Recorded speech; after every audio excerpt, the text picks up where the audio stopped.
Attention all viewers, the program you are about to watch, Searching for Sasquatch, is for entertainment purposes. Accounts described by guests are claimed to be true and accurate. Some names have been changed to protect individual privacy. Jason Kenzie is an expert animal adventurer with 25 years of field experience. Caution and companionship is advised for all who venture into the deep forest or backcountry. Okay, I'll try it again. Gather, try it again, guys. Okay. I'm hoping that my howl triggers a response. It would be very interesting to see the reaction on Mireya's face if we got a blood-curdling callback from the darkness. Before I began my investigations into the lure of Bigfoot, I traveled the world meeting people who live with the most amazing animals. The dynamics that surround these forest giants is very complex. Oh, this is so cool. As a skeptic, I'm on a mission, an adventure of a lifetime, to find evidence that if these Bigfoot creatures are real, I can once and for all put my doubts aside and share with the world that that sound of that simple crack in the forest may not just be a chipmunk. My name is Jason Kenzie. These are my chronicles into searching for Sasquatch.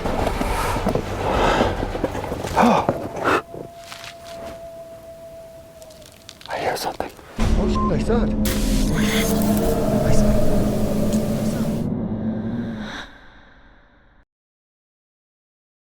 A big thank you for joining us, by the way, honestly.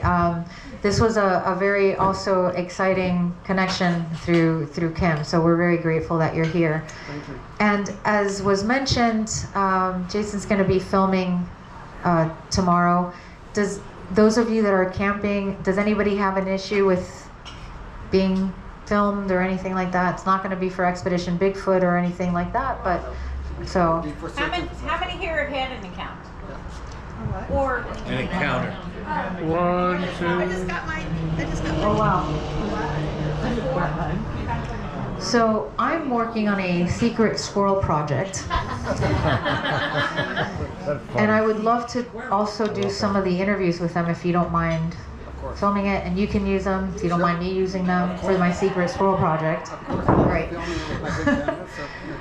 Awesome. So Russ has run out to the truck for a second because, well, before I say this, how many of you think you have like the Bigfoot howl down? Or a Bigfoot howl? 1, 2? maybe. Okay, no, maybe's good. 3? Anybody else? Come on, we need like 5 contestants here. Let me tell you what's on the line. So Russ is out there right now getting a signed picture of Bob Gimlin or a Bob Gimlin video, your choice. And whoever has, and you guys will all vote by applause, the best Bigfoot howl, you get to choose. Can we get 2 more contestants? There we go. That was good. The free stuff always works. I'm gonna wait for Russ because he needs to be a part of the audience. He has a lot of stuff in his truck. Plus he's got the prizes. Let's see something here.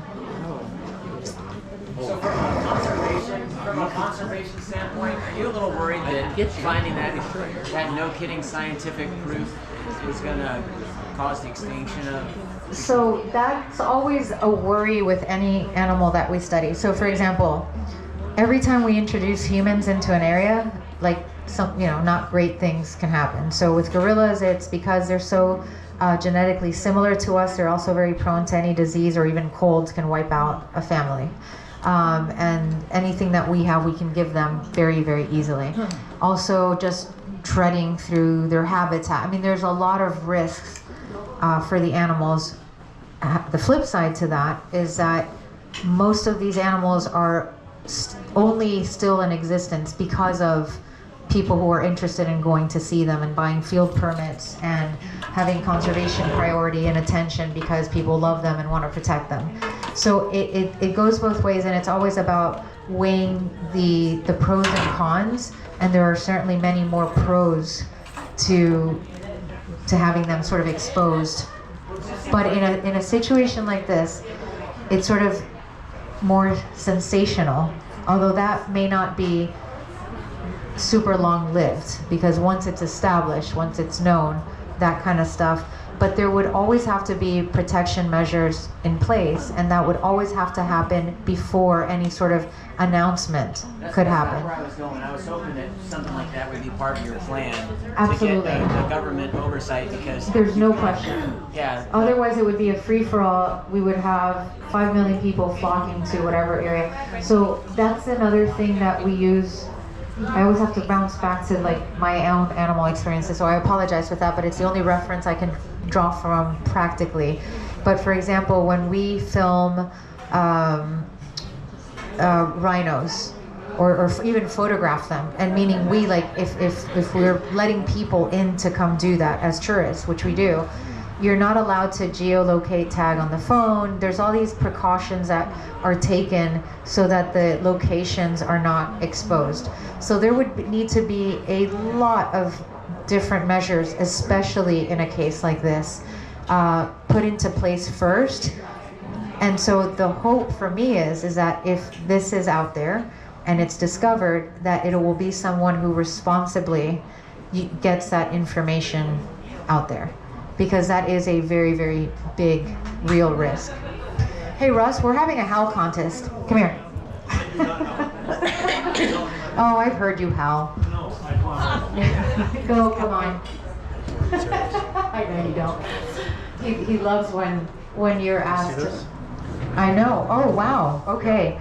So the choice is, hold this, because it's actually these two, not the other one yet. Not yet? Oh, wow. So we have 5 contestants, and you can explain. See this DVD right here? It's my first documentary I ever did. Probably the worst cinematic experience you'll ever have. It is horrible, okay? But I got to tell you a little bit about what happened here. Bob was really, really sick one summer, and his wife contacted me. She said, Russ, if you're going to talk to him, you need to talk to him now. And I begged her. I work at a nuke plant, and for me to take off work is like taboo. I took 3 months off and spent those 3 months with Bob Gimlin. And I listened to him tell me his story about, he was part of a sheriff's posse. He got in a car wreck which left him in a hospital in ICU for 2 freaking years. This man has lived more lives in his short 93 years that he's alive today than most of us in the room.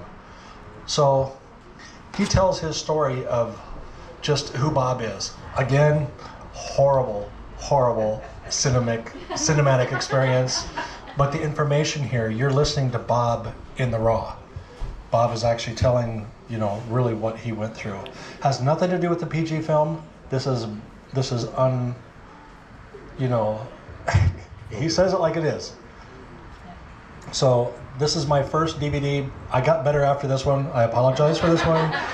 But you know what? It's the information that's in here is what makes it so exciting. So what were we going to do with this? All right, so there are 5 folks who volunteered to participate. Can you come up, please? Oh boy. Don't be shy now. Who's our 5 howlers? There's 2 over here and there's 3 over here. Nice. Come on now. Don't be shy. Because it's not me. We're missing one. Who are we missing? What's last place get? What's up? No way. All right. Who wants to go first? Not us. I'll go. Okay, There here we we go. go. All right, guys. All right, here we go. Whoop! Whoop!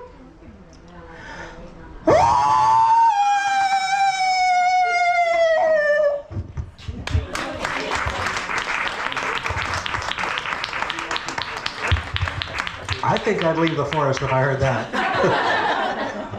All right, you're up. He stole my whoop. Oh, I'm sorry. You should let me go first. I know, right?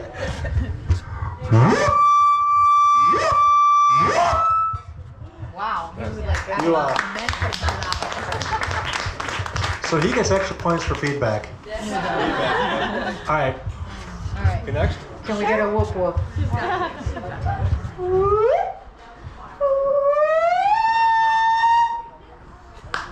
good.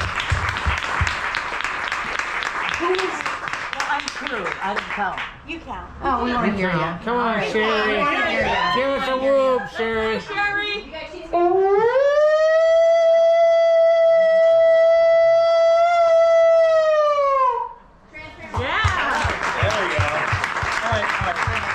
All right, you got to do yours again without the feedback. Come on over here. Get away from the equipment.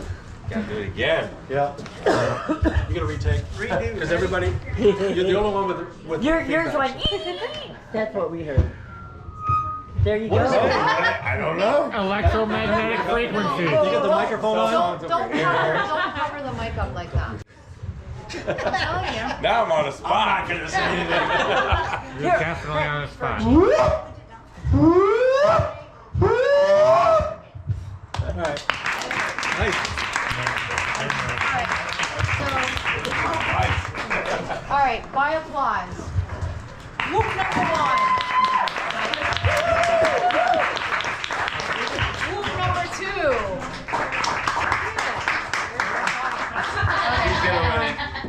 2. Come over here. Whoop number 3.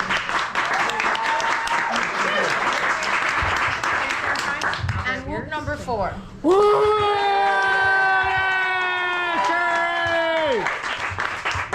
Please don't say whoop, there it is, okay? Here. Not yet. What's your choice prize? What do you want, Jed? They're coming out next. I want the bad What was the other choice? The bad You tape. never That or the photograph? The bad video of Russell Acord. We want Yeah, that take the one. bad video of Russ. That's what I want. That's fun. I want a bad Give her The that. bad video of Russ. We definitely want that. You are now the proud owner of the bad video that Russ made. I'm sorry. You gotta sign it. They didn't even make that cut. Yeah, I didn't try to put on Amazon. I was. YouTube kicked it off. All right, round of applause for all of them now, though. Yay!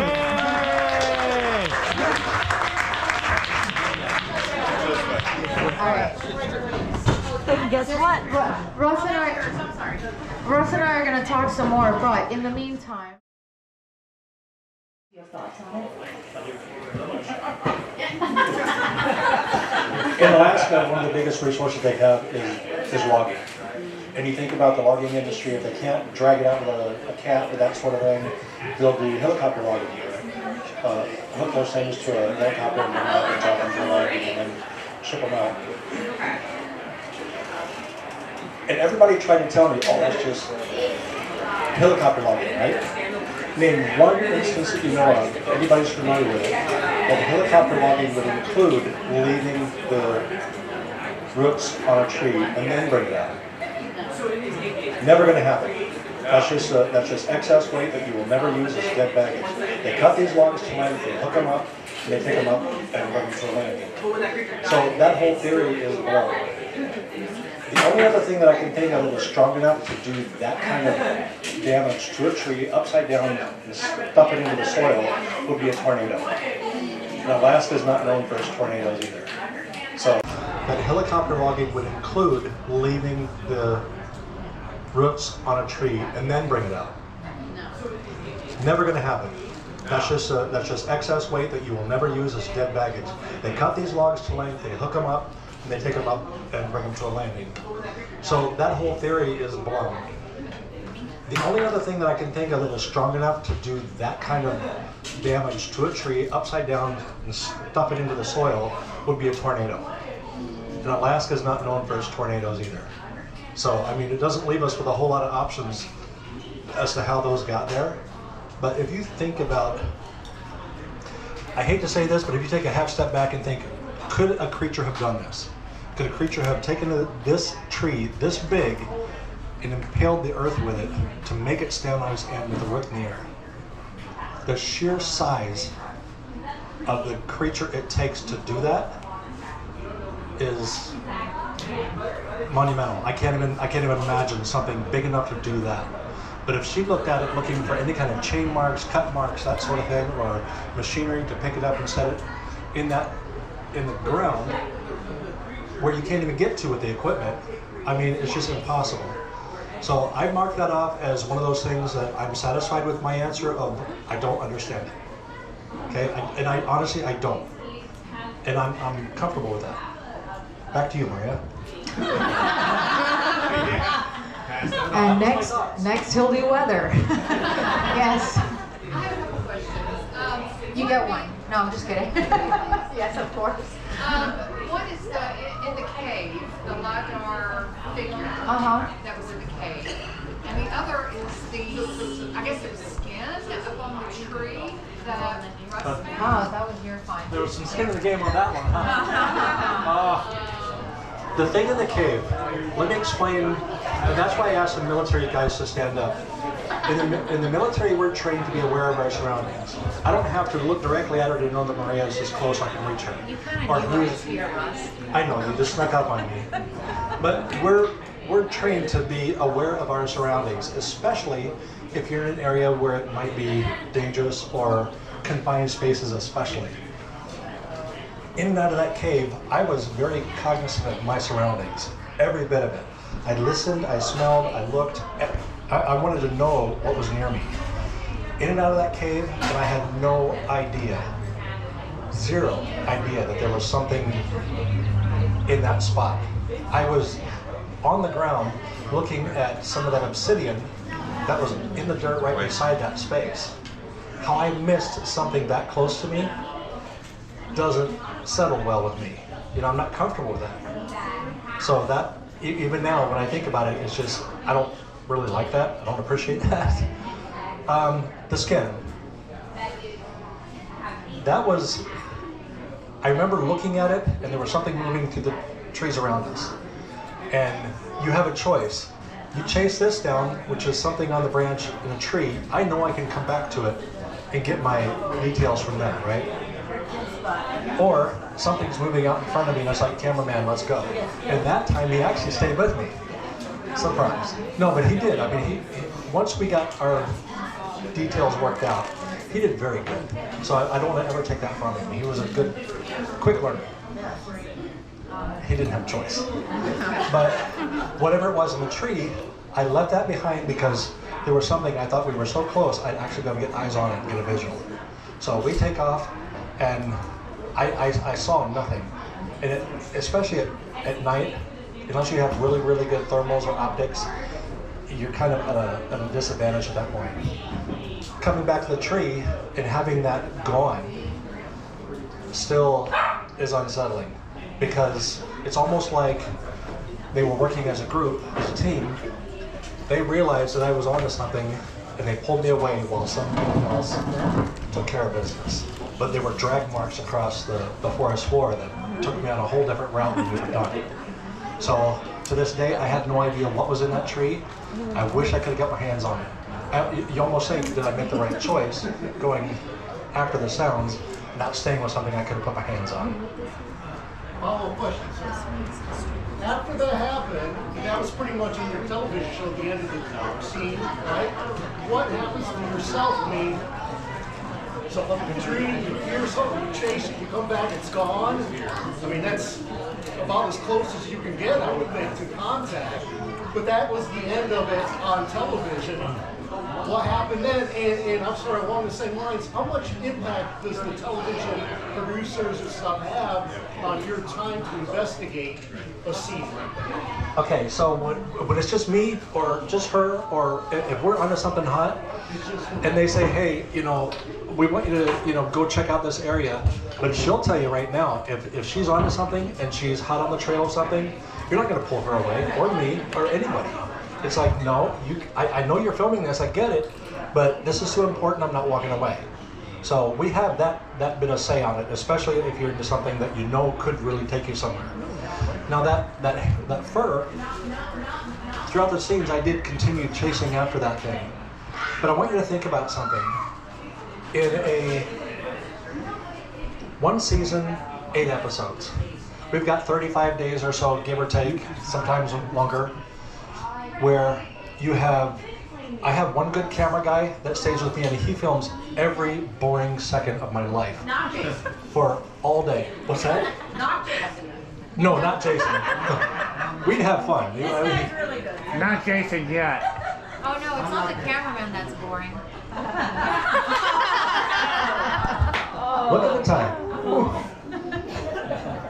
So you have 12, sometimes 13, 14-hour shifts of continuous reel.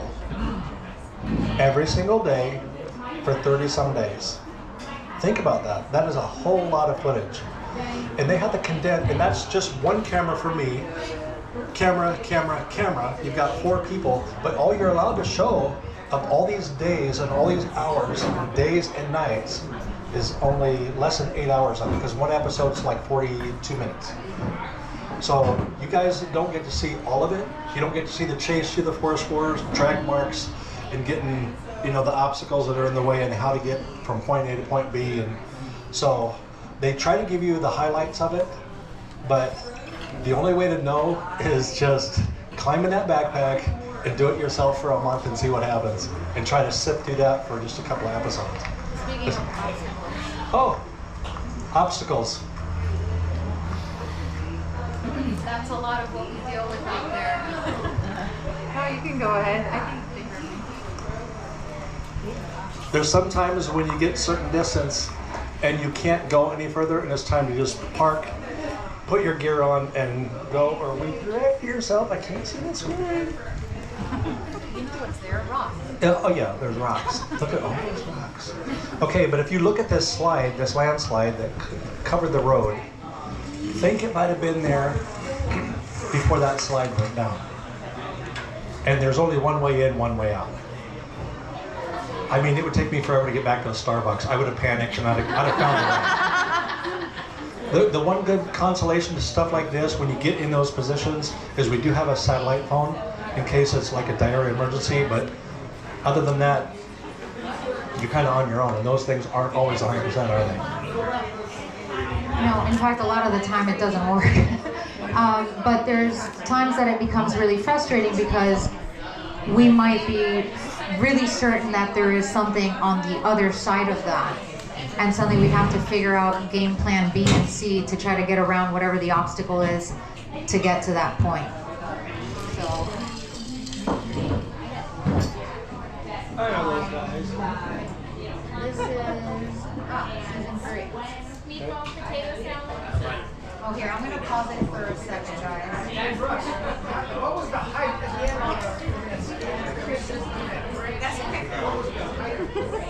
Of the what? that strong skin that was hanging on the Maybe 18, 20 feet. It was up there. It was quite a bit taller than, I mean, I'm maybe full height reaching about a third of it. So maybe a good 20 feet. I see food showing up. Good deal. What did I order? I don't even remember what I ordered. Did I order the sushi? Steak sandwich.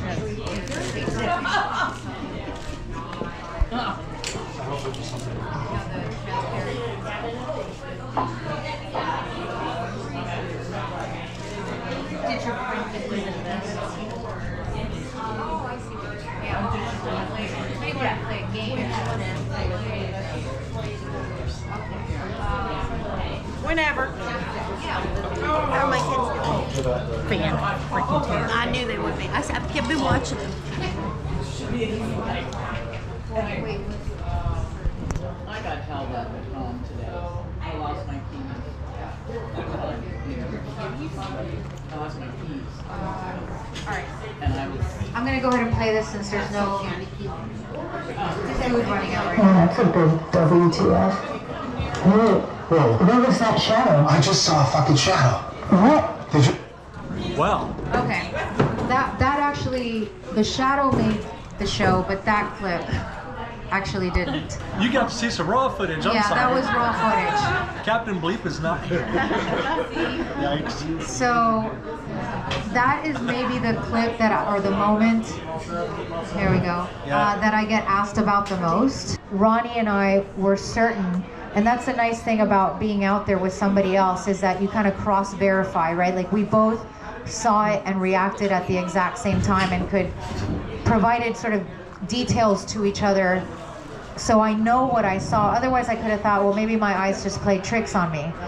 And the cameraman finally got around to reviewing that footage, and then he said he woke everybody on his team up to show them the footage, and they were all baffled and didn't know what it was. So if Ronnie and I hadn't been so sure about what we saw, this would have probably never come to the surface because they didn't think they got anything. But it was really something that the way where we were standing, the fact that there was a river and a rock face, and just there was no way that something could have just walked across that way, the way that it did. But to me, the strangest part about it is that the shadow was really the stereotypical profile, conical shaped head that walked across and then literally disappeared across the rock face. Can you describe the light source? Where it was? So the light source was our flashlights. So it was... That's it. It was just our flashlights. We were scanning the area. We had earlier that day heard some sounds of interest, and Ronnie swore up and down that he saw something on the other side. I did not see it, but he says he saw something up top. But the sounds kept coming. There were a couple people who said that they saw rocks coming down. We heard rocks also falling, but I'm not attributing that to anything. And when we were scanning our lights, and actually we were about to leave, and that's the other sort of weird thing that, or almost pattern that I've noticed, is just about every time we're about to leave, we say, all right, we're done. There's nothing here, we're done. And we start to turn to walk away, something happens. Like we'll hear an unusual howl, or we'll hear like a rock fall, just something will happen. And it's just something that I've noticed over the years, that every time we're like done in a specific area, something will keep us there. And in this case, it was that shadow, although there was no way for us to explore because there was literally water and a rock face where we can't figure out how something would cross that the way that it did. Especially the way that it just so quickly glided, like it was walking on water. So are you guys fairly convinced, as is Ronnie, that these guys cloak themselves? Are you talking to me? Yeah. Do you watch the show? So I'm Mireya. Wow. Forget Joe's. And I'm not Ronnie. Look, I'll say this. I do roll my eyes every time, only because he brings it up about 5,000 times during a day. But animals have very sort of crazy, unusual ways to camouflage. I know that there are things that animals are able to do that even the military mimics for our own camouflage. Is it out of the realm of total possibility? I mean, if you talk to a physicist, they would probably say there's a mathematical formula for that. But when I'm out there as a scientist, I'm looking for something physical that leaves DNA, that leaves prints. And so I'm not entirely signed up to that. Okay. Neither am I. So I've always been really vocal about flesh and blood only. Okay, now a lot of animals can camouflage themselves or blend in with their environment. Is that coming through? It is. Yeah. Maybe, is it? There. Oh. So, the notion that something has the ability to camouflage itself is tangible and believable for me.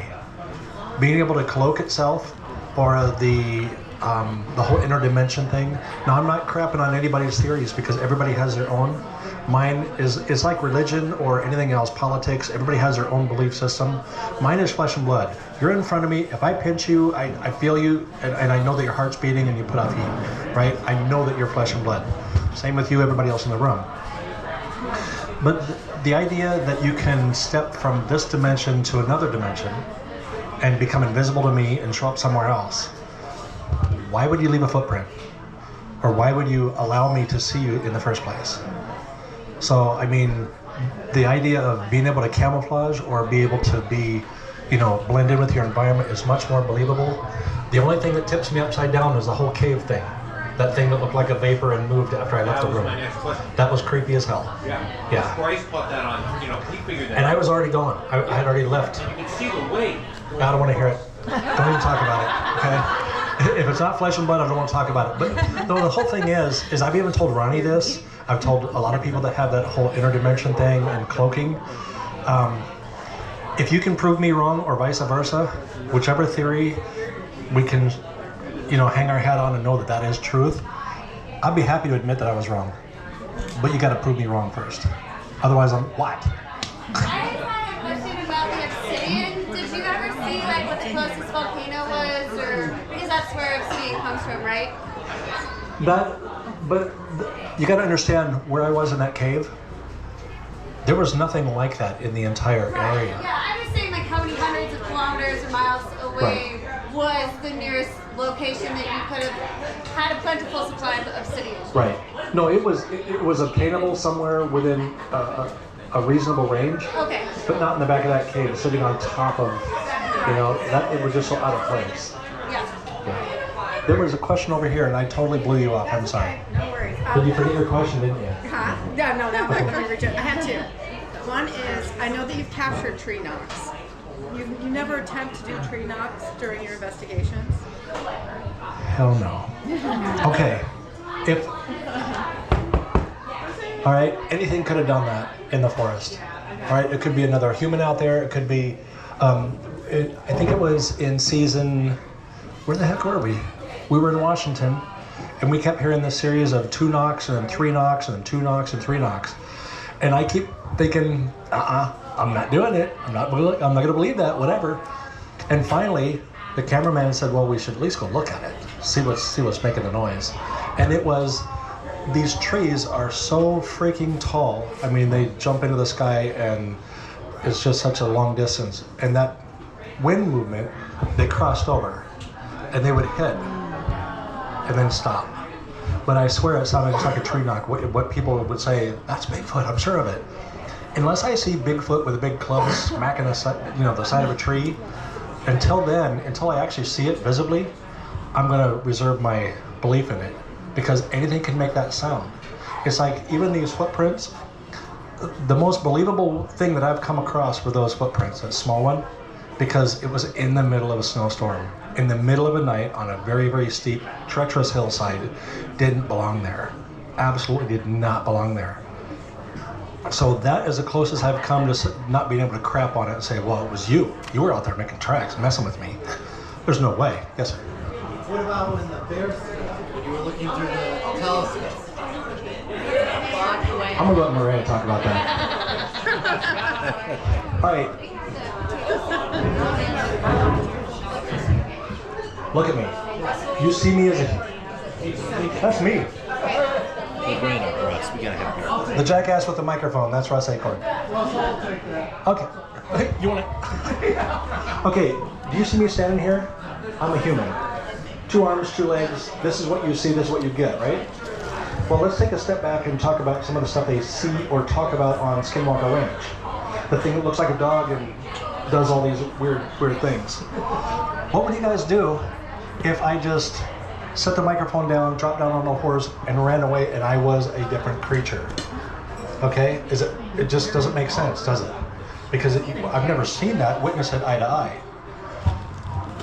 I'm looking at something by a log and it's down low, and I'd seen bear below, I'd seen coyotes earlier that night, and deer. So I'm watching wildlife broad daylight. I'm thinking, oh, it's another bear by a log, just rooting around for grubs or whatever. And that was about a half hour until it stood up and walked away like an angry logger. It didn't make sense. It defied every piece of logic I understand. So, and that's another one of those things where I look at it and I'm thinking, okay, I don't understand. Okay, I went on that hillside looking for any kind of tracks. And some of those hillsides are rocky and hard pan. I mean, there's nothing to leave a track behind. Not even there were just nothing to find on that hillside. All I wanted was a Bigfoot track over there. And I would have just, but it didn't come out the other side of the trees. Either it went up or dropped down and stayed in the tree line. Lost all contact with it whatsoever. So that's one of those things where it didn't make enough sense for me. Watching something down on the ground stand up and walk away is still mind-blowing. It's just kind of ugly when I think about it. But until I have more than just a sighting like that, I demand more than just that. I would take that. You would take that? I would take that. That was pretty amazing. That was pretty awesome, huh? I mean, I saw an arm and just walked away. Now I put a rangefinder out that was 1.2 miles away from here, straight as the eye looks. I still had to go down the mountain, up another ridge, down, and then back up the side of that mountain and find that location. So it was just odd. It was so far away. How could that? If it was an angry logger messing with Russ, how did he know where I was? Because I was back in the trees. How could that individual have known to try to prank me like that? Because nobody knows where we're at. We always tell people where we went after a season, not before, and for that very reason. You know, here you go. How do you know it wasn't a bear? Because it walked away on 2 feet. Okay. But bears do that. They walk very differently. Yeah. But it was too quick to tell how it walked away, really, other than it stood up, which we've seen bears do, and walk away. I mean, I was really just asking you. Oh, it was. I'm gonna pull your pull a hair. There's a way that a bear walks on those short little stubby legs. It's gonna rock back and forth, and that big head is gonna be out in front of its body. It's built to be out in front. This thing stood up upright like you and I, and that was even the side profile wouldn't allow that to be a bear. So even the knees bending, and that's all right. You're making a lot of noise. Finish. No, I'm not. Unfortunately, it really was just a snippet of a moment when it stood up and walked away. Because believe me, when you showed me that footage, I was like, whoa, play that again. What is that? What is that? And it was interesting. And there's no question that it piqued my interest. But I can't say with any real certainty that it wasn't a bear. That's where my problem lies. Is that, does that make sense? That's not your only problem, but. Well, no, you're my other problem. Yes. If it wasn't a bear, what was it? If it wasn't a bear? Well, I mean, if it was a bear, what else could it be? A human? Or something else that, you know, we haven't, how do I put it? Scientifically haven't really identified. Do you know what I mean? Like, there's a lot of, and to be clear, I love nothing more than the eyewitness reports. Like, I'm really, really compelled by the stories. I find them very intriguing, especially the Native American stories. The fact that all of these dialects that Native Americans have all over the world, they all have a different name and stories about Bigfoot. And then you have the people who will reach out to us who are either military or former military, police officers, psychologists, people who have a lot more to lose than gain by sharing this story. People who claim to have been married, 40 years and never told their wife because they were too embarrassed and they didn't want their wife to think they were crazy, and so they didn't share that story. So I think the stories, and in fact, even when I do my other research with different very endangered elusive primates, I rely very heavily on eyewitness reports. I literally spent time in Venezuela looking for a monkey that was thought to maybe be extinct, and I would go village to village, and first village, haven't seen it in many years, haven't seen it in many months, haven't seen it in many weeks, and then suddenly I was in someone's hut in a village who had it on their dinner table for dinner, and it was still in that area. So these eyewitness reports are super valuable to us. But yeah, in the case of this footage, which I still think is compelling footage, I can't say for sure that it wasn't a bear, and that's when then I have to sort of, I can't take it any further than that at that point. She has a question. Yes. So an observation and a question. So between season 1 and now, Mireya, I noticed that you're more scientist. It's not possible to be more open now. So would you say before coming on, what was your experience or thoughts of Bigfoot before coming on the show? Mm-hmm. Or has it changed your thoughts to be more open since seeing So, some things you can't explain? I'm going to be really, really honest with you. I never thought about Bigfoot before coming on this show. It was just not something that was on my radar. I was usually working in very far, remote places in the Amazon, in Madagascar, in Africa. So it was just not something that I really thought about. When I was first approached to do the show, my immediate response was, no thank you. And a lot of that came from the fact that I even told him, I said, I don't know anything about this. That's not what I do. But the network exec at that time had worked on a show with me for History Channel called Expedition Africa, where I was the wildlife expert on that show. And he said, we would really love you to be a part of this because of the fact that that's not your background, because we want you to ground the show in science, and we want you to bring your expertise with primates and other animals as a different viewpoint. And I was still a little bit skittish about getting involved. Frankly, I got a lot of heat from the scientific community, especially in the beginning, with my involvement, and I knew that was going to happen. I've never really cared what other people think, though, so that wasn't like a big issue. But it was something to sort of consider, because I am still actively doing my research. And what I will say, and that's the other thing, I really actually, when people say I'm the skeptic, it makes me crazy, because I'm not a skeptic. I'm actually incredibly open-minded, but open-minded doesn't mean just accepting what's in front of you without, facts, and you're still using reason and logic and all of these other things. If I wasn't open-minded, frankly, I would not be out there at all. The one thing that has changed, in addition to my tolerance for Ronnie, is that, I'm just joking, is that from season 1 until now, prior to season 1, I had not had all of these very weird, unexplainable, high strangeness stuff happen on any of my expeditions. Just wasn't a thing. And when it started happening in season 1, I'd kind of look around and be like, did somebody do, I wasn't really buying any of it. And I was very quick to dismiss that stuff. Let's fast forward, right? Now we're on season 4.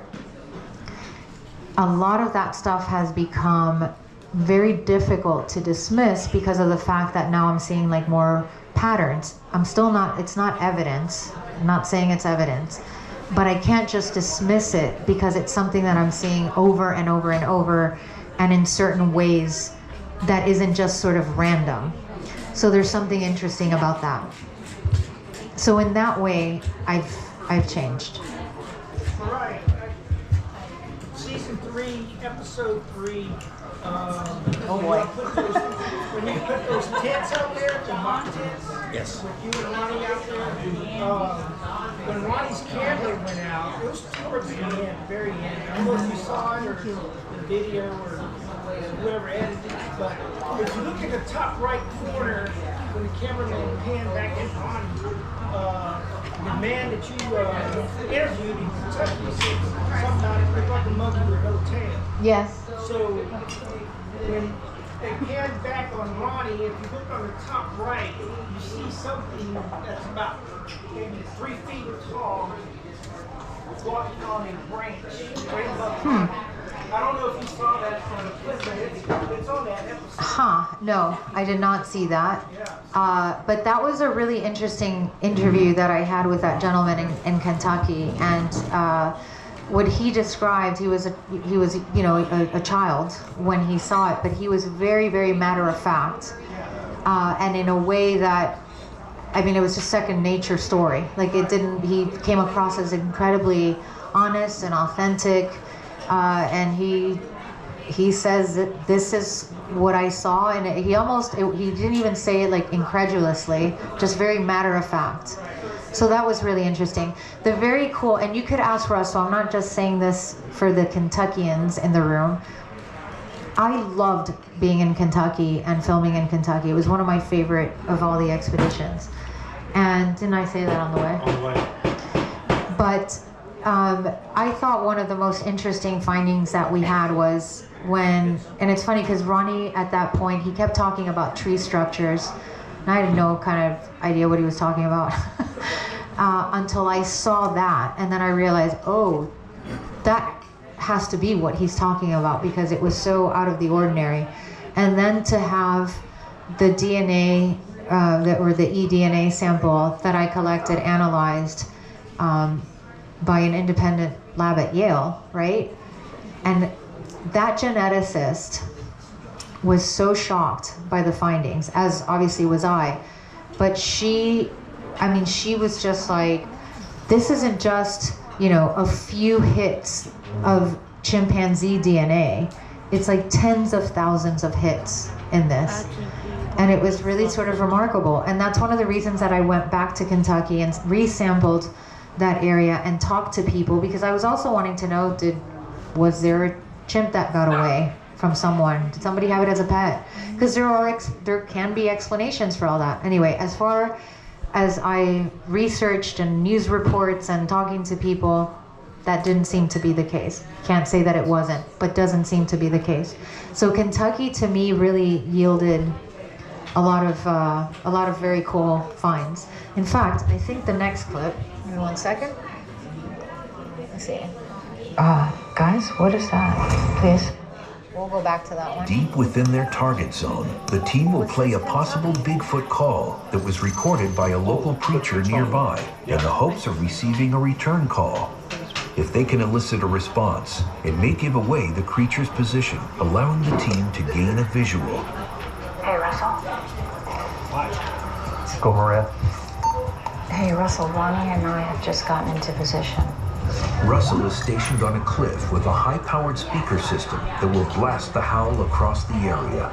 Ronnie and Mireya are positioned in the hollow directly below him. Can't wait to hear this call. The game plan tonight is for Russ to play that vocalization from the ridge line and see if something responds. One concern is if there's an animal out there, we don't know what we'd be communicating to it. We could be making a distress call or provoking aggression. We just don't know. Something that we know with primates is that they have very distinct calls and vocalizations to express different things to members of the group.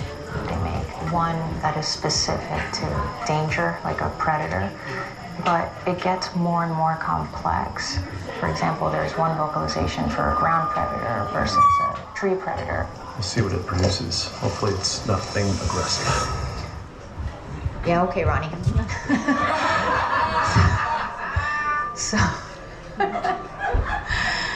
So when I first came into this, as I said, I'd never had any experience looking for Bigfoot. And I was actually really pleasantly surprised to see how much of the methodology that Bigfoot researchers use overlaps and is so similar to what primatologists use in the field. And one of those things is, in fact, playing back vocalizations to get a response, and almost using it as a way to communicate with animals. And so we've done this now several times, in fact, on every one of the expeditions, and have not gotten, a result every time. I think on the show you will see a result every time, because we can't show every time it doesn't work, because you would tune out. But the times that we have had a response, it's been pretty remarkable, because one thing that I do in particular when I go out to these areas is I study up on every possible animal that is in those woods, and I know many of their sounds, and the ones that I don't know I learn about before going into an area, so that if something sounds strange, different, or anything else, I know that this is what it is. But if something sounds like nothing that we know of in that area, then we know we're possibly onto something. How do you do a lot of vocalization stuff, yeah? Just some of the stuff that we played on the show are vocalizations heard in other areas. So it gives us a chance to kind of get something that might seem familiar to something out in the forest, and maybe get some sort of response. Kentucky was the one that was just weird. Yeah. That was just a really, really weird one. And we've been hearing a lot of... Alaska was really strange. Yeah, Alaska was a bit odd.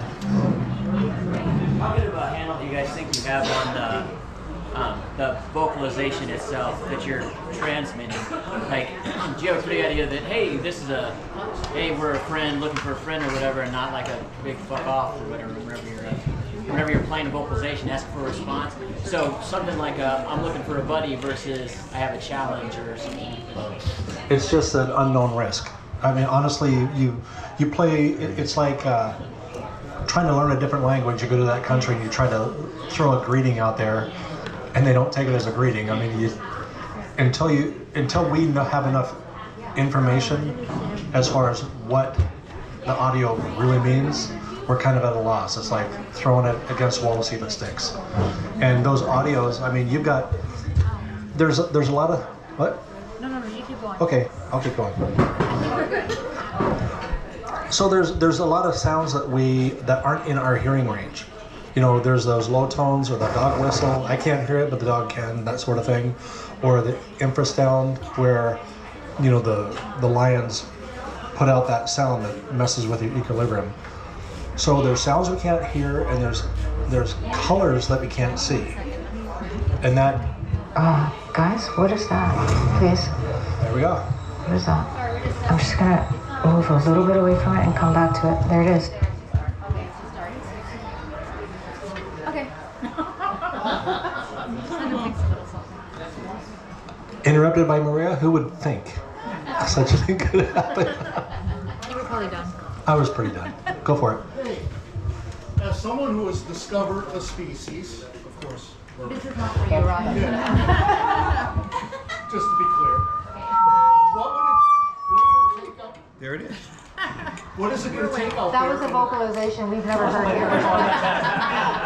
What is it going to take out there in the field to convince your peers and to create a new species? And when that happens, will you name it after Russell? I hope not. Don't worry. So oh my gosh. Scoot your chair backwards a little bit. Keep going. Keep going. Sorry. Here we go. So to have the scientific community, let's say, acknowledge that there is a new species, the best, how do I put this? The best way to do that is through multiple lines of evidence. First and foremost, of course, is historically, traditionally, a body, right? And I'm not saying that's what is necessary now. I'm just kind of going to go through historically, right? That's why pioneering sort of old school explorers would go out there and they would shoot sometimes the last of its kind and then bring it back and stuff it in a drawer in a museum, not realizing what they were doing to the entire sort of environmental system. But that is no longer the case, right? So in the case of my discovery, there were scientists who said, well, you have to have two, the rule is two type specimens, a male and a female, ideally, one at least, but ideally a male and a female. And I absolutely refused to kill an animal in the name of science. So I fought back on that hard because of what I mentioned earlier, which is multiple lines of evidence. The compromise at that time was to collect a male and a female from the field, which then became ambassadors at the local zoo in Madagascar, and they were used for educational purposes and hopefully inspired people actually to care about protecting these areas. It actually got the government of Madagascar to name the area national park, so it does work, but they didn't end up in a museum drawer like stuff somewhere. So DNA is the most sort of powerful way of showing that there's a new species, and that can come in a variety of ways. Usually, if you have had your hands on an animal, it's usually blood.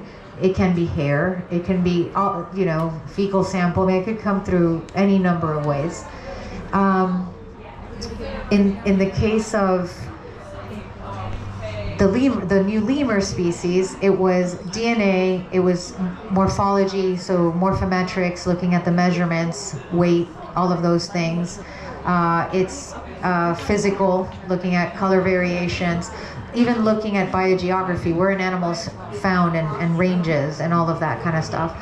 And also we looked at, it's called karyology, but it's the study of chromosomes. So they had a different chromosome number than the other species.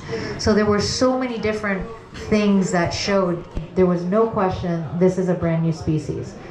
With something now like a Bigfoot, unless we get our hands on one, which by the way is not actually impossible if we were to come face to face with one in the same way that we're able to capture gorillas, elephants. I mean, I'm talking just really massive animals, and we are prepared for that in the field on the expeditions to do that. It's very difficult when you're working with something that is sort of so unknown. Like, at least for me, there's no real textbook for me on what the behavior is like, what a reaction might be. Like, I know with gorillas, you want to dart one gorilla, you better watch out for the many other gorillas that are around. We now know what to predict and how to isolate, but that comes through a long time of being able to get that knowledge. We don't have that. So DNA would be the first really strong start. The problem is a lot of times the DNA samples are analyzed and there's no, it comes back as, sort of unidentifiable, because you need that initial sort of marker. You almost need to know where exactly that came from. There it is. Oh my God, that's crazy that it's still there. So it's this little piece here.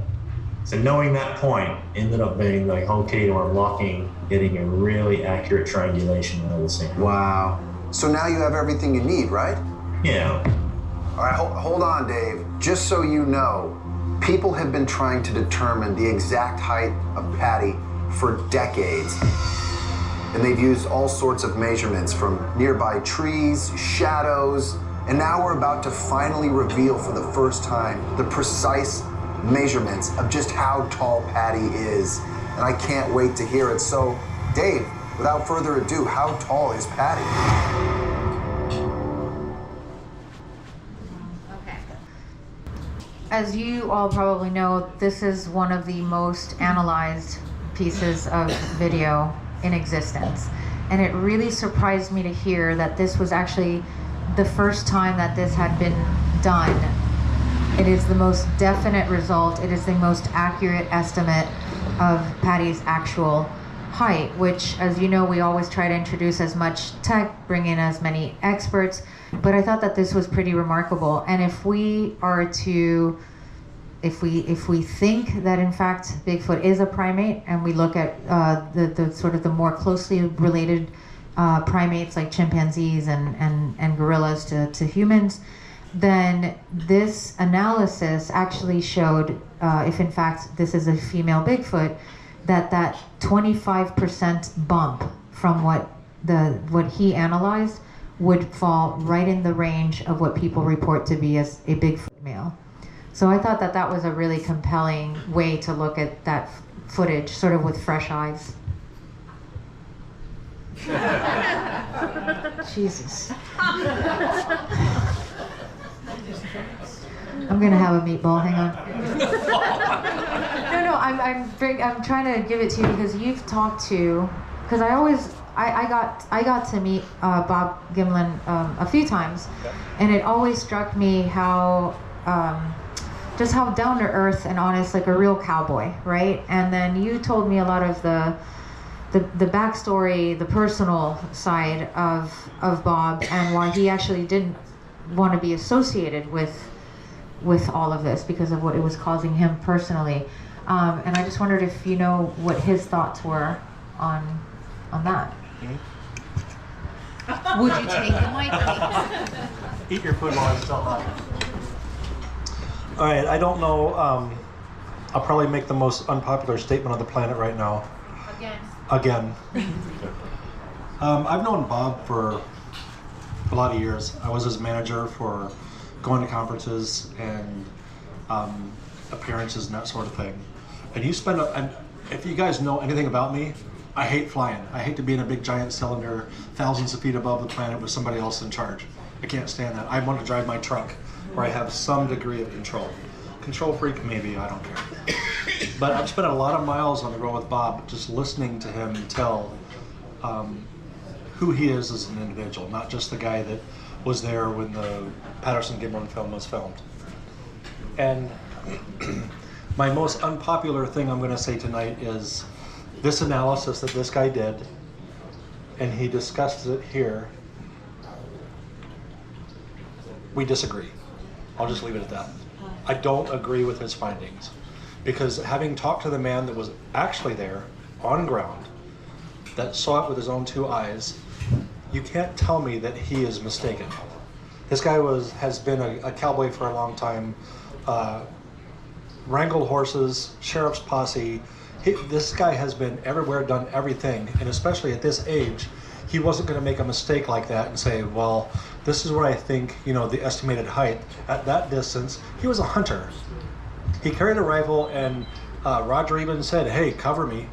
And Bob's whole reaction was, he had his weapon, but he watched this thing walking away from him, and he's thinking, I don't need to pull this thing out and point it at anything, because it's walking away. Why do you, if I don't feel a threat to something, why am I gonna, engage or act like I'm prepared to take its life?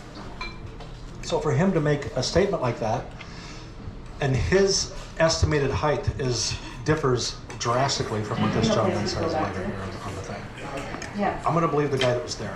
All right. Okay, it's like everybody watches things on a cell phone. Do you think if I showed you a cell phone, a conference, or a concert with AC/DC or Scorpions or that sort of thing, are you getting the same experience as if you were really there? Ross is your favorite. So Bob's being there, being present, I'm sorry, I don't believe clap that for man Ross. Raise your hand. I need his other analysis. So, and knowing him as a person, how many people have actually said the same about Bob? How many guys have ever met? All right, the rest y'all. Mireya. Do you take him as a guy who might be mistaken? Solid man, huh? He's actually been through enough in his lifetime when they hear what he says and believe what he says. Oh my gosh, Zach wins. Yes, Zach. Definitely. One of the other I miss Zach in season 4. Videos that I'm going to make, which is much better, is less than a mile from Bob Gimlin's house is a guy named Bob Hieronymus. Okay, now if you've ever listen to this whole Patterson Gimlin film, Bob Hieronymus claims to be the guy in a suit and that they filmed him, okay?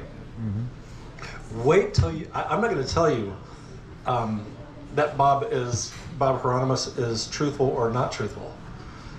Wait till you hear his testimony.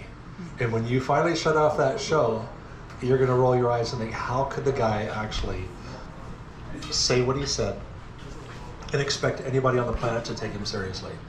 Now, Bob Hieronymus is about this tall. Okay, does that sound like a larger-than-life Bigfoot walking through a river bottom with big clown feet on and a suit? It doesn't even match up. But his statement in itself, with his experience, what he said he did, nothing lines up. Even if I hadn't seen the film, I would listen to his story and think, well, there's holes in this. It's like, you know, capturing water with a spaghetti strainer. You can't do it. So, can you play the part where he says what he thinks the height was? It's not on there. It's not? What did he say? It's like just over 6 feet. Just over 6 feet, and if you were to add that 25% that you account for sexual dimorphism, it actually puts the male at what is reported. Right. Right. That's it. Okay. That's all I got. All right. Thanks. Thanks. All right. So, I don't believe for a second that what you see in that film is only 6 feet tall. I'm over 6 feet tall. You think that thing's bigger than me? I think so. And much larger, thicker, has different anatomy than I do. But the side-by-side comparison, I asked Bob to tell his story, I asked Bob Gimlin to tell his story, and I asked Bob Hieronymus to tell his story, and I don't take sides in this film whatsoever. You get to listen to Bob, and then you get to listen to the other Bob, and when you're done, you get to make your own conclusions. So it's an unbiased, it's like every court case, you should be able to hear both sides of the story, regardless, and then make your decision from there. What's the name of the film? Bob versus Bob? Honestly, I haven't even filmed it, or I haven't even named it yet. There you go. I have Bob versus Bob. There we go. Bob squared. All right. Do we have any other clips?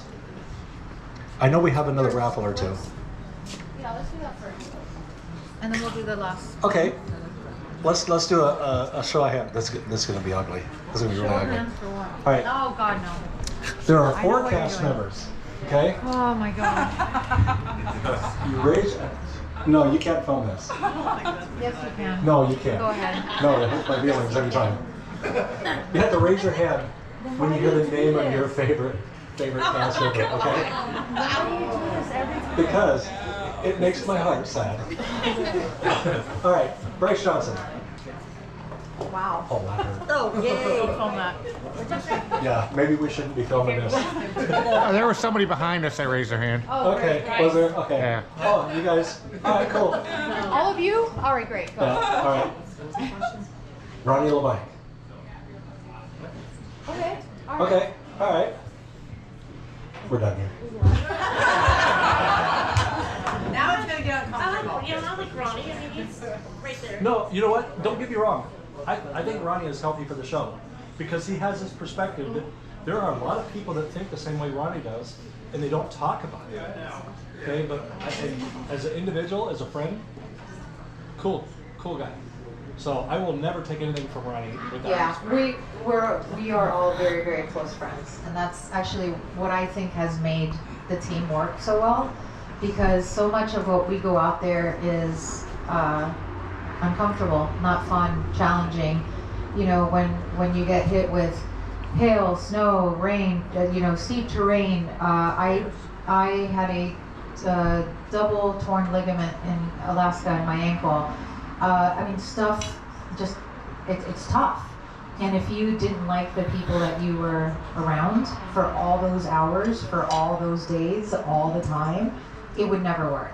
So we joke around because we've all become like sort of the weird brothers that I never wanted. I had a scratch on my elbow in Alaska. You hurt your knee in Alaska, didn't you? Oh, yeah, I did. Never mind. We took a beating in Alaska. We had a cameraman who had several broken ribs, another one with broken wrist. I mean, Alaska really kicked our butts. True. Is that why it was a short season? No. It's funny that it was always going to be that length. So we basically, and it's really like any expedition. When I apply for a grant to go do research, I get a certain amount of money, and then with that certain amount of money, I know how long I can afford to be out in the field. And then in addition to that, you know, for example, I have a position at a university. I mean, there are just like a lot of other things that come into play. And in the case of Alaska, given the challenges and the expense and just, that's what we were committed to do, was the 4 weeks in Alaska, and that's 8 episodes, basically. Yeah. Did not feel short to us, I promise. It was a really, really tough expedition. It was great. It was, Alaska is everything. I mean, that saying, like, everything is bigger, wilder. I mean, it's like, it's a really, really cool place. But it was definitely arduous.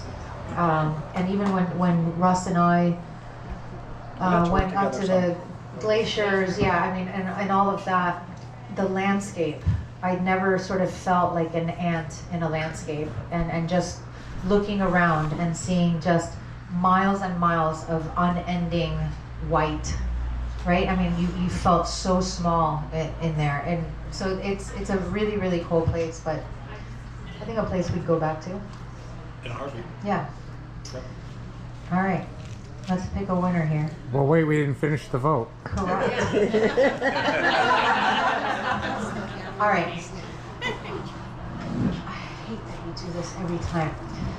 Oh, I have no idea. Russ, clap if Russ is your favorite. You're supposed to raise your hand up. Oh, sorry. I'm sorry. Don't clap for Russ. Raise your hand. Oh, wow, that's Okay, now you go. No, where's my keys? I'm going. Oh, I took them.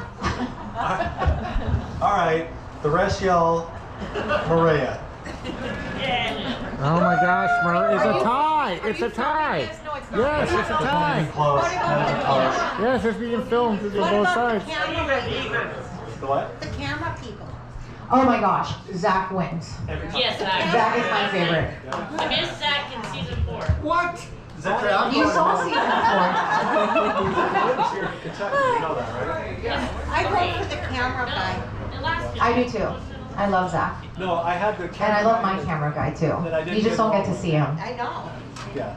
Alaska was a different We don't camera. have a show. Otherwise, camera guy. I didn't have Zach in Alaska. You didn't have your sidekick. Yeah. Well, our entire crew is frankly amazing. Like, we've all become kind of like a family out there. Every single one of them has a particular strength and a particular vision, and they're talented and they're committed, and they're really kind of going through a lot to follow us around. And we put them in a lot of like hairy situations that they're like, "Are you sure?" And I'm like, "Yep, let's go." And Russ is the same, and they do an amazing job, and they're carrying very heavy equipment with them while they do it. So yeah, the entire crew. Yep. So raise your hand for the entire crew. That's All my right. favorite. All right. So Russ, pick a winner for the Bob Gimlin autograph photo. Okay. I'm not going to be responsible for that. Are you kidding? You're kind of responsible for that. There you go. Oh, I read it? Okay. RJ Rigsby. Who's that? There you go. Not right. There you go. He signed it. All right, whoever gets this, the skull was attached to the board, and we kind of manhandled it over here, and it got broken off. By we, he means he. So it can be reapplied when you're done. Okay. So before we auction or raffle this off, where's Kim? Kim made this. There she No is hiding. hiding. Kim made this, and it's very cool. And Russ and I signed it. And it's got a little skull that goes down here that needs to be reattached, and it's got a little Bigfoot there. And it's got an arrowhead from the area, actual. Yeah, an actual arrowhead Yep. from the area. So, well, somebody's got to pick a name. All right. I'm not doing this.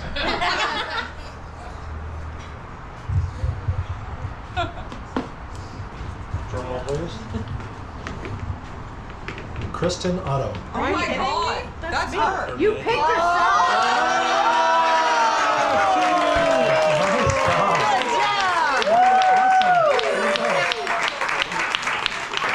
Good job.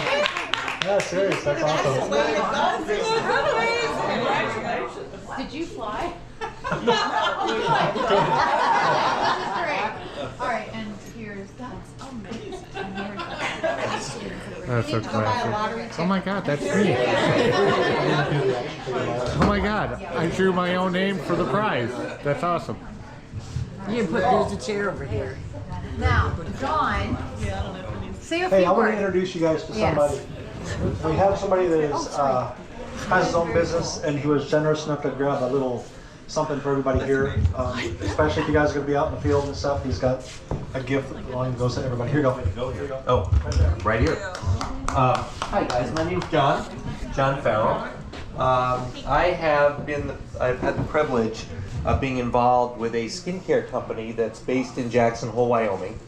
It was started about 14 years ago, and we're finally at the point where we're nationally known, or becoming nationally known. You guys probably have never heard of us. But the name of the company is called Trilipiderm, and we are an incredible skincare company with incredible products. And I wanted everyone here to have a little sample of some of our newest stuff. And these are our two, each of you, hopefully, if there's enough, will grab, and Russ has one that he stole, so if there's one missing, then he's got it. But that was only for the And, 35. no. First 35, No. Anyway, these are our two newest products, which are our SPF 30 lip balms. And I wanted everyone to have one. And please, my card is inside, so if anyone has any questions or wants to look at our website, it's all there. And again, these products are all natural.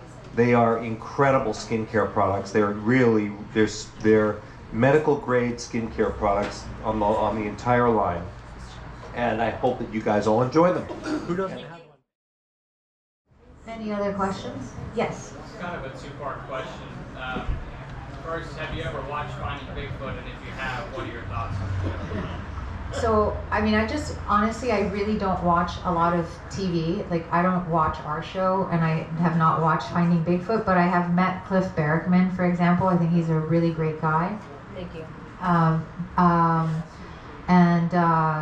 But I haven't watched it, so I can't really comment on it. Have you watched it? I'm not going to let him comment on it. Anybody else? Yes.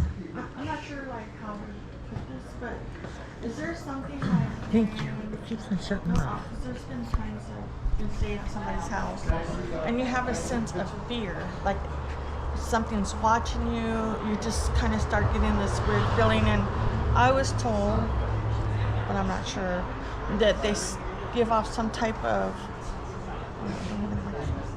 Here you go. Sorry, I'll repeat your... No, go ahead. Yeah. Oh. Okay, I don't know how to say this, but I've been over somebody's house, and is there such a thing of you getting a sense of fear as if they're watching you? Like, do they give off that type of I don't know, vibe? It's called human instincts. It's that vibe, okay? And I know that some of my military buddies will attest to this. Have you ever, I'm going to ask for a show of hands. Have you ever just had that feeling that somebody's watching you and you just kind of get that vibe? Never let go of that vibe. That vibe is telling you something. 16 years in the military for me, and I'm telling you that has saved my life. Because if you feel like something's watching you or approaching you or wants to make contact with you and they're not friendly, I'm telling you, trust that gut. Is that instinct or that gut? And it will tell you that you're in a situation that you need to pay closer attention to or be cognizant of. If you get a feeling like that in the woods, whether you think you perceive it to be a Bigfoot contact or bear contact or anything, your body will let you know if something, most of the time will let you know if something is approaching you that puts you in danger or that you need to be more aware of. It's like in Colorado. When we were in Colorado, in Oregon, I would smell mountain lions. And I smelled it before I realized it. But after I smelled it and the smell went away, I got that back of the neck hair, the bumps, and it's like, okay, I know that something that has approached and is close is within that dangerous range. So I pay attention to that. You should always. Yes. Good question. Explain the thermals. When you're out in the middle of nowhere, you got these thermal readings. You're going through the woods, or like when you're in Alaska, and it went into water. Like, what's your explanation for the thermals, those big bodies, entities out there? So that's a really great question, because with the thermals, I mean, you know that you're getting, and we set, of course, the thermals to a certain threshold of higher temperature, all of that. So we know that what we're getting back is a warm-blooded animal, and then depending on the definition of the thermal, which sometimes, what frustrates me is sometimes we'll get something that really looks like an undefined blob, right? Or sometimes you're picking up a heat signature from rock that has absorbed, but you're watching it, then you realize, okay, it's not moving, same thing with a log, it can absorb. But if it gets up and it moves, then you're also able to observe how it moves. When it gets up in a way like we get up and stands up and walks away, then you know that, again, cannot rule out human, cannot rule out bear, but there's something now more interesting going on. And in most of these cases, it is a little bit hard to conceive that a human's out there, because we will have been in that area, we know the area, we know there's no one out there, and then suddenly something is out there moving like a human. But even with that, it's not evidence. And that's also part of, again, for me, the frustration, because you want to run with that and be like, wow, but look at this, right? Yeah. And I showed, in Oregon, I showed that first heat signature that you got, where that like floored me, because it really looked like it got up and walked away, and even the way it moved the arms, I mean, everything. I showed it to one of the most like world-renowned primatologists in the world, and at first he said, yeah, sure, I'll take a look at it, but kind of like not really interested. And then he watched it, and he's like, can you play that again? And he watched it like 50 times, and then called me, and he kept thinking about it, and basically was like, that looks like an ape that is in a forest that it doesn't belong in, right? So there is something very, very compelling. It's just not definitive proof in the way that we need it to be definitive proof. I hope that answers your question. I have a question for you. No. Can we download something on your computer and then we do an airdrop right here? Do an airdrop. Let's do it. I want to talk about something, because that triggered something in me. Triggered. Are you ready? I don't know. What is it? It's me half naked. Good Why is that funny? I don't know if I want that on my computer. Yes, you do. I retract my vote. Ryan. Wait, you voted for him first? All right, wow, I should point it this way. All right, is it ready? Because I have it looking for your airdrop. In Oregon, we had that thing that walked across, and what got me agitated about it most was the fact that it disappeared. Oh, right? yeah. Remember when the heat signature, and then it just vanished. There you are. Oh, there we go. Oh. So boy, I sure hope it's not the right video. Yeah, okay, we're good. So here's don't play it yet.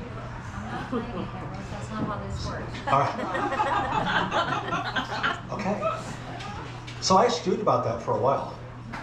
It pissed me off, because I don't like having, there's very few things that I will walk away from and say, okay, I don't get it. I have to accept that because there's no other alternative for me.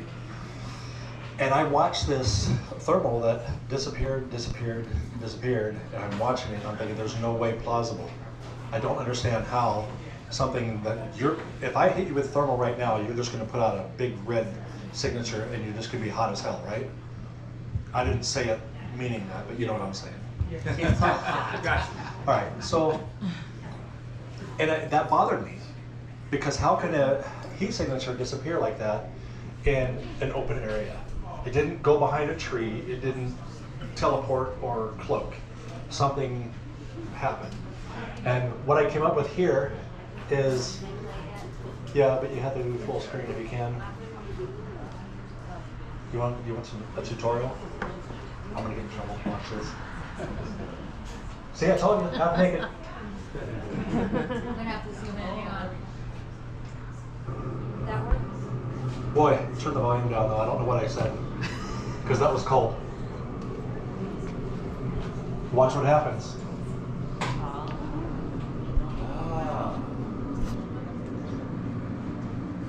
I have no hair on my body. Imagine if I had thick fur on my body, I would have stayed cold longer and been able to move a lot faster to get away. So what I did was I dropped into that cold water and the surface of my skin didn't show up on the thermal for that split second. I was like that. So it's the water retention being cold helps cloak. Yep. So if I was able to have stayed cold longer, like if I had fur, hair to hold it up. yep, then I would have just been able to walk off site. You can see it in the video. Yeah. Then as the blood comes back to the surface. So had you had a whole full body hair like them, yep, the water retention would have kept you hidden, absolutely, invisible or hidden. That is the only idea that I've ever been able to come up with that's Or interdimensional. Stop it. Yeah, I'm just saying. They say it on the internet. My understanding is that Zach waxed him for this experiment. Which is, I'm Italian, which but is I'm amazing. Whole other story. But wait, Russ, that is supposing that whatever it was understood that doing that would cloak him from being seen by a thermal. He would have had to know that he was on a thermal, or that was a thing he was going to do to hide himself. Yeah. I mean that level of intelligence, or something. Hey, I was smart enough to think about it. Come on. But what about when you were on the mountain with your scope and you were looking across that valley or whatever on the other side of that mountain, and whatever it was hiding behind. Stood up and walked away? Yeah, I mean it was broad daylight.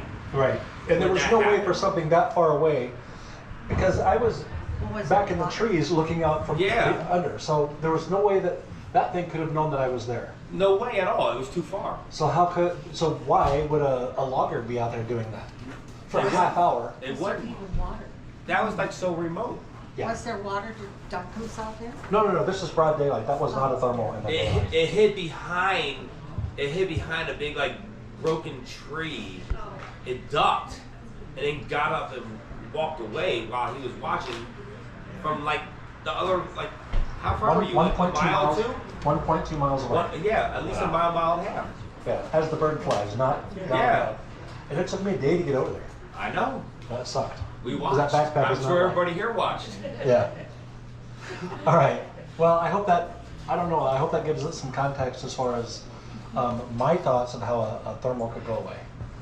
Just with that water. makes sense. All right. Any other questions? Yeah.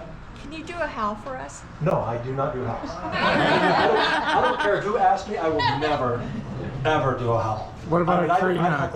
I have to get my foot stomped on it. And I'm not. That's not an invite. Okay? But no, I don't. I will never do a howl. What about a tree knock?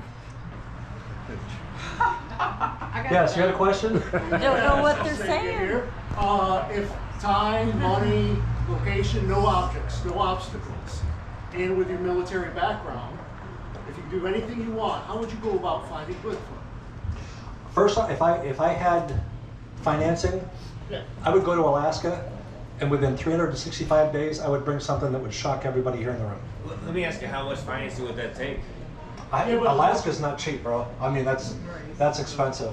Well, I'm curious, how would you go about doing that? What would your, do you have an idea in your head? Yeah, If I do. Okay. Okay, I do. It would just be me and one other person, somebody to take the data, somebody to film it and to log it and document everything. But I just, what's that? I'm available. I mean, You cannot hang where I go. Also, I'm sorry, but really, if it was just, if you had all the money in the world, you would still just be on your own. Absolutely. Okay, all right. I like my small footprint. I know that if I have somebody back far enough, I can be quiet. And I trust my military instincts. I trust my military training. I can be quiet. I can be stealthy. I can cover whatever ground I need to, regardless. And it's a matter of the right tech, the right equipment. And we've all been close. I'm sure that a lot of people in this room have been closer than you want to know. Yeah. And not known that you were close. But I've felt it. I'm sorry to interrupt you. Talk to me about that tech, though. What comes to mind when you think, I wish I just had this piece of technology? Right now, I just partnered with, I didn't partner with it, but I have a company that approached me to use some of the thermal equipment. Okay, thermal is where it's at, honestly. PVS 7s, we all, in the military, those night vision goggles that you drop down in front of your face and you run and all that kind of stuff.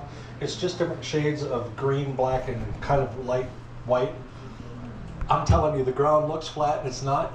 And if you're running and there's a dip in the ground, you're gonna be just scuffed up pretty bad. Thermal gives you much cleaner detail.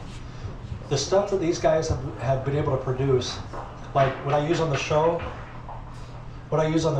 is it gives you about 720 resolution, which is pretty good for a thermal. But these guys are looking at 1080 and trying to get into 4K. Now, if you can see at nighttime in 4K at any distance from as close as you are to that whole hillside up there, then you own the night. Yeah. I mean, and right now we don't. And what they're doing is they're trying to set something up for me to where I can use it, wear it hands-free and walk freely through the night, being able to use both of my hands. Even if I had 1K resolution and could walk hands-free on a thermal, I would own the night. There would be nothing to stop me. It'd be as clean in the nighttime as it would be in the daytime. And those animals that don't expect humans to be able to walk and be able to see like that would never see me coming. Well, okay, so if you got that technology, right, what about when you're in that cave or that whatever, and that being, that image was sitting there and you couldn't see it, but later you saw it in the image. You see what I'm saying? Like that invisible thing, like Sasquatch was sitting in the cave with you, you were sitting right there. The burning question is, I was only using a flashlight. Did it have heat? Okay. Okay? Makes sense. And that's bugged the crap out of me ever since. Because if it had heat and I would have been using thermals and kept all my lights off, that would have changed the whole that's game. That's a game changer. Absolutely.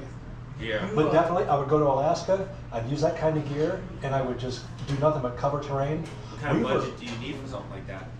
More than I've got. I mean, I work in the nuke industry, I make damn good money, but I don't have enough to do that. I work in private equity. Oh, I raise money for shows and movies. I want a, honestly, I want... You know RPG. Hey Mireya, what about yourself? The same question. Money, no objects? So we are super lucky in that we get to test out sometimes military grade equipment before it even gets deployed in the military. I mean, we're kind of like guinea pigs for it, which is great because it gives us a real edge that we wouldn't have otherwise. That's awesome. I think drones, like having immediate deployed drones would be incredible because there are a lot of times that we see something and we can't get to it quickly enough, but if we could deploy a drone, especially at night, that could have thermal capabilities, that would also be a game changer. Don't you think it's strange though that with all the trail cameras, the question I'm trying to ask is, do you get any sense that this Bigfoot can sense technologies, infrared? I don't know if thermal's passive, isn't it? Yes. Oh, There's the energy being there's examples in the primate world, where, for example, orangs can apparently see in infrared, and gorillas and chimps very much recognize when there's cameras and will mess with trail cams. And they're very aware of it. Like trail cams, like dormant until activity. Correct. And then They still make a noise. Yeah. pre the activity. And so like Well, like, when they can sense an that. animal that intelligent sees something that doesn't belong to their natural environment, they're as curious as we are, and they go up to it and they mess with it and wonder what is this thing attached to the tree? That's not normally here. That's not part of our natural environment. So they're definitely very aware. Let me try something. All right, I'm going to ask you guys to do something creepy and weird, but I want everybody to shut your eyes. Completely close your eyes just for a second. Picture yourself in your living room, in your favorite chair, in front of the TV, wherever you sit. Just sit there for a second. Somebody opens and closes your front door. Do you hear it? Everybody does. Or how about if you're sitting there and down the hallway, that's where generally your heating system is, right? If somebody passes from one doorway to the next and their body covers that hallway, you'll hear that change in tone of a HVAC unit, and you'd hear a duck in the background. I mean, you'd hear everything, right? Okay, you can open your eyes just for a second. So, if I come into your house, I like if I wear a cologne that is just, don't even say it, don't. Dracar. That's a good cologne. Wow, 1980. Do you also And I've own never a stopped gallon of one. it? I own a bottle of it. I do too. But it's like, there's a certain smell that I put off, which is Dracar. But if somebody smokes a cigar, I have a good sense of smell. I'll smell that cigar, or that cigarette, or that perfume, or something that triggers that memory. Okay, now they say that bears can smell astronomically better than we can.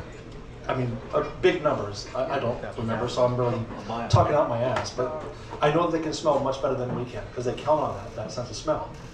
All right. So I've had hunters tell me, well, you know what I do is I take all my clothes and I hang them outside for a week, and then when I go hunting, I put those clothes on and they won't smell me. It's like, okay, dude, when you get up in the morning and you wash with Dove, okay, you're gonna smell like Dove. Yeah. And the dryer sheets, or the towel that you use that had a dryer sheet, you're gonna smell like Snuggle, okay? Dove and Snuggle, wow. All right. So, and then you get the guys that are extremists. Well, I won't use soap and I won't use, I'll hang my towel out there. Problem is, You're just gonna smell. yeah. Use the soap. But they say, well, and I'll eat clean foods. Problem is, we cook our food. We cook our bacon, we cook our steak, so that's gonna make us put off a different odor. So if you're gonna do nothing but eat grass and eat raw food for a month, and then try that whole shower with no soap and put on clothes that have been hanging on the vine for a month, you might not put out as big a trace, but you still will because you're different. Same with a trail cam, same with all this equipment. I can smell plastic. You guys ever get something brand new in that brand new plastic smell? Like, oh yeah, this is great. Well, you got a brand new plastic thing with batteries, putting out heat that clicks every now and then. And how do we know that these things can see that IR light? Because we can't see an IR light, but what's to say they can't? They can, yeah. It's like They can see things we can see. They can hear things we can't hear. That makes They can sense. smell things. We're out of our league. So that's why I said, give me 365 days and leave me the hell alone. Yeah. And I just let me chase. But I mean, who's got the money for that? I'll supply the cabin. In Alaska. No. But I mean, that would be. That's a problem you can solve with sheer numbers of people. If you when they search for a missing person, right? Forward the line and just move through. Do you think they hear me coming by myself? All right. And you big line of people that are deadly and silent. You won't get enough people to, number one, be quiet, or to encircle that big of an area. It would just, those numbers would be. But do you think if you had the funding, you think you could go out for 6, 12 months? You're Yes, gonna come you back. can. You're give it gonna to 'em? come back with definitive. You think you can make that happen? In Alaska? Well, Alaska, I mean, from what I've seen on the shows, that they make it very clear, don't come across this territory because they put the trees upside down. Do you think that would stop me? I'm hoping that my howl triggers a honestly, response. I'm too stupid to It would be afraid. very interesting to see the reaction on Mireya's face if we got a blood-curdling callback I've challenged from the some, darkness. the ghost hunters like Jason Hawes and those guys that have these ghost shows. I've asked each and every one of them, and I'm not kidding. I go to these conferences and tell them, take me someplace and see if you can scare me, because I promise you can't. I mean, and I was the last one to ever film in Joliet Prison, and I mean, that was before the second floor collapsed on top of the first floor. They'll never let anybody film in there. I spent several nights there in the hallways, and they said, this is the most haunted prison around. It's like, really? All I hear is metal changing temperature, clink, clunk. I mean, you know how when metal changes temperature, it moves and it makes that noise. Pretty sure you were scared. Was it Alaska? You got stuck on the island, found that when the shack water or whatever, receded? right? Yep. Yeah. You look pretty. No, I don't want to get eaten by a bear. If I'm in a little tiny enclosed space, there's only one way in and one way out, and I'm in the back of the room, and I hear that. There's a difference between hunting with Bigfoot and eaten by a bear. Was it couldn't really tell in the video there what happened, but I mean, was there plywood on that window that came flying off of there? Is that what triggered that whole? It was cardboard. It was cardboard.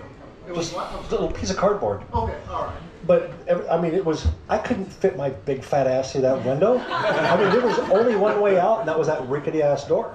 And I'm all the way in the back of it, and that thing hit the side of the building, and I'm sitting there with Ryan, and I'm thinking, dude, there is no way out except, and if it's standing in front of the doorway, we're in trouble. And I'm thinking it could have been a bear. My first go-to isn't, oh my God, it's Bigfoot. My first go-to is, if this is something that's big enough to put his jaws over my face and bite down on my head, I don't really want that. Yeah. So, yeah. All right, here you go. On that note. Yeah, you gotta cut this off. We're gonna dig into him. I can think of another time you were scared. Oh. Oh, the bluff charge? Nope. Oh, but that too. Well, I think if I'm going to get eaten, I'm going after But that wasn't it. It's not going to get my back. It's going to face me. I don't remember. Oh. Oh. Okay. So. He's like, oh, you got it. On that note. Yeah, but that. Come on. I can't. He's got a reason.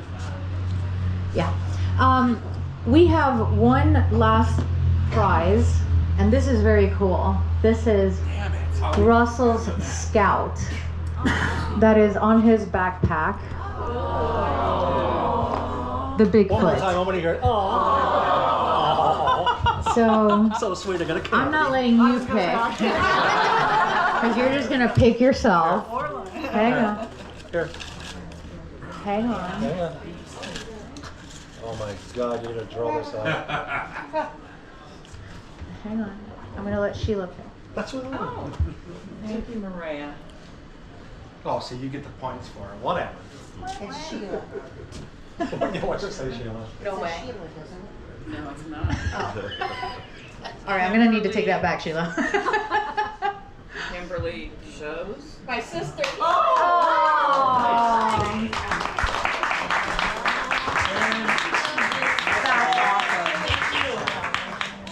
Okay. We have one thing that we do want to give everyone. And then if you guys want to take any pictures, anything like that, we just want to make sure that folks that need to go back to the campground, maybe set up, anyway, do it safely because night's fallen and all that good stuff. But there is one more thing, so don't leave.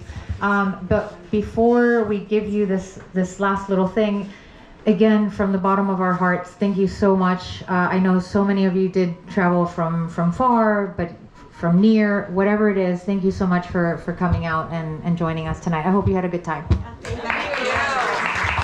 Thank you.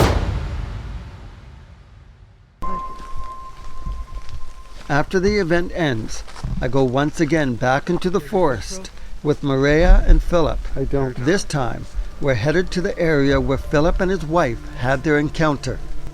You see anything? I think it was a lightning rod. Yeah, probably. Have you seen that too? There's not too many of them out here.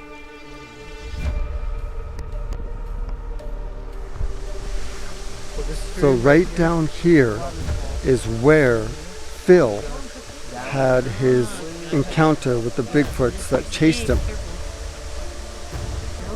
This would be absolutely terrifying. We're here at night.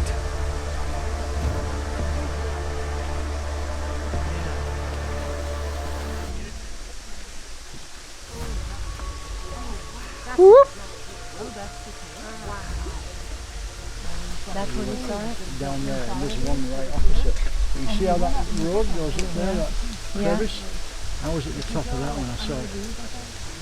And that's where I saw the footprints down there. Oh, so you were way down there? So Phil, you saw it way down there? Down there. On the other side? Yeah, it chased us this way.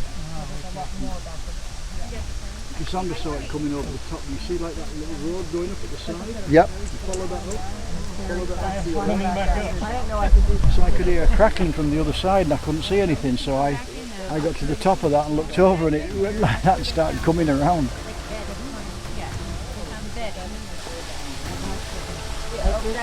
This is ice. It's like a sheet of ice. So I don't think people should. No. This is the first time Mireya has been to these falls, and I must say they are way more sinister looking at night.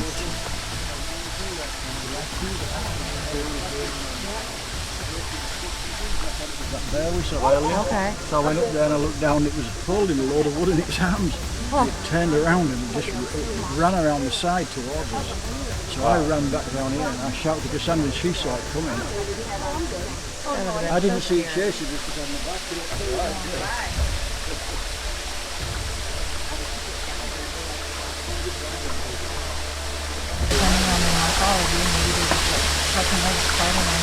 That is also eyewitnesses who actually said they saw. all like straw and like leaves and things. And it was like a massive bed. They climbed and down you could here. see something big had been laying And there. right about where my We wife were is, weaving is where a bed was. Like, did anything sort And of then he look found the footprint. woven? I'm not sure what You know what I the mean? footprint Like was. It says it was interlaced? before the bed. Wow. But you go underneath it. So is that a I ledge heard right the there? same thing. That is a big, that's a big. Okay, I'll try it again. But it goes Gather, inside. try it again, guys. Okay? I'm hoping that my howl triggers a response. It would be very interesting to see the reaction on Mireya's face if we got a blood-curdling callback from the darkness. Yeah, like that, I get rocks on that.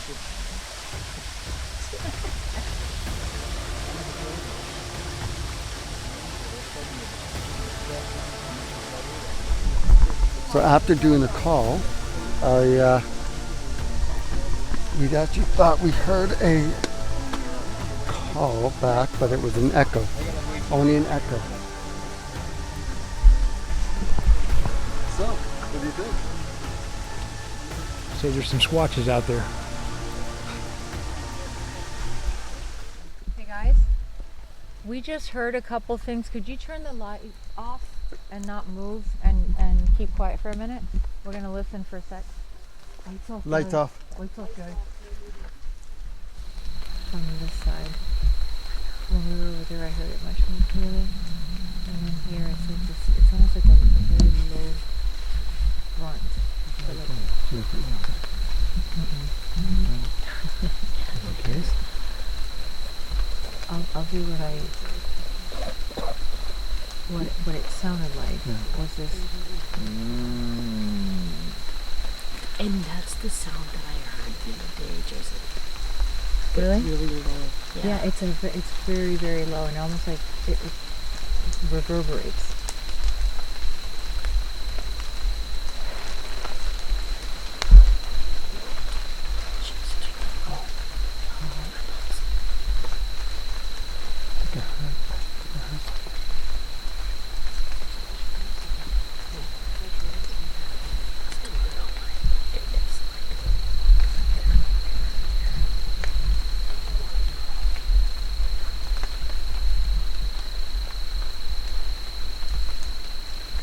few hours of looking around and not really finding any new evidence of these creatures being in this area, we turned around to head back to camp.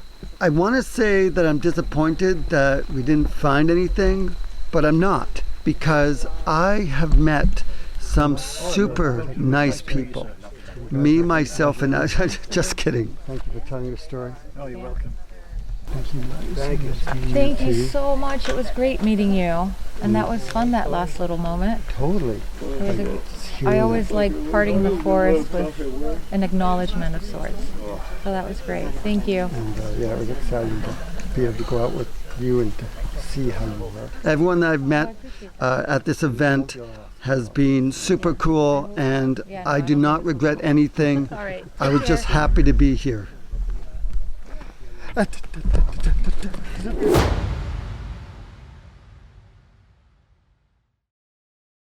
Is it possible that these woods here in Kentucky are inhabited by monstrous beasts?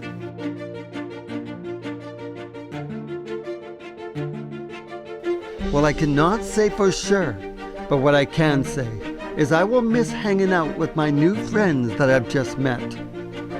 And now I must move on to a new location somewhere in the United States where these Bigfoot creatures have been seen.